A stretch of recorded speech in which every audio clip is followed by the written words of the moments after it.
बिस्मिल्लाहिर्रहमानिर्रहीम। सदका या खैरात किसी भी किस्म की रज़ाकाराना खिदमत है जो एक मुसलमान अल्लाह ताला की खुशनुदी और रज़ा के लिए अंजाम देता है।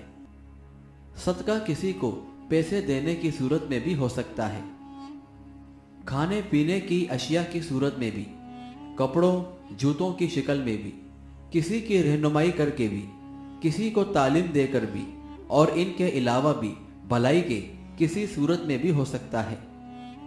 सदका नेकी का काम है जिसे इस्लाम किसी के ईमान की निशानी करार देता है। अल्लाह ताला मुसलमानों को अल्लाह के दिए हुए माल और नेमतों में से सदका करने की तरगीब देता है, जैसा कि सूरह अल बकरा में अल्लाह ताला फरमाता है, ऐ लोगों जो ईमान लाए हो, तुम उन पाकीज़ा चीज़ों में से खर्च करो जो तुम कमाते हो, और उनसे भी जो हमने तुम्हारे लिए ज़मीन से निकाली है। बहरहाल अल्लाह ताला सदका देने वालों को यकीनन उसका बेहतर अजर देगा, जैसा कि सूरह अल बकरा में अल्लाह ताला फरमाता है, और तुम अपने माल में से जो कुछ खर्च करोगे और उसका तुम्हें पूरा पूरा सिला दिया जाएगा और तुम पर जुल्म नहीं किया जाएगा।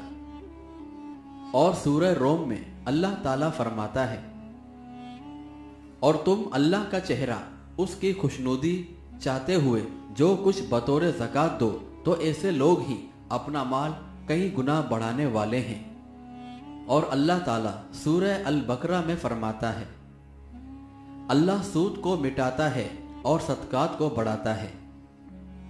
और सूरह अल बकरा में एक और जगह अल्लाह ताला फरमाता है, जो लोग अपना माल खर्च करते हैं रात और दिन में, छुपाकर और जाहिर, उनके रब के यहाँ उनके लिए अजर है, ना उन्हें कोई खौफ होगा और ना वो गमगीन होंगे। बहरहाल सदका खालिसतन अल्लाह की खुशनुदी के लिए दिया जाना चाहिए और हलाल रिज़्क़ में से दिया जाना चाहिए, क्योंकि अल्लाह ताला सिर्फ हलाल यानी जायज़ कमाई में से दिए हुए सदकात और खैरात को कबूल करता है।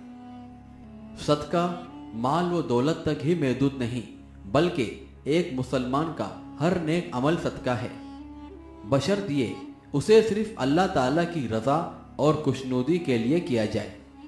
जैसा कि सही बुखारी की हदीस है, रसूल अल्लाह सल्लल्लाहु अलैहि वसल्लम ने फरमाया, हर दिन जिसमें सूरज तुलू होता है इंसान के हर जोड़ पर सदका लाजिम है।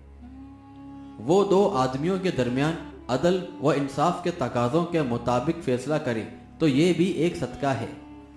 किसी आदमी को उसकी सवारी के मामले में अगर इस अंदाज पर भी उसकी मदद करे कि उसे उस पर सवार करे या उसका सामान उठाकर सवारी पर रख दे, तो ये भी एक सदका है। हर अच्छी बात मुंह से निकलना भी सदका है। हर कदम जो वो नमाज के लिए उठाता है वो भी सदका है। और अगर रास्ते पर से किसी तकलीफ देने वाली चीज को हटा दे तो ये भी सदका है।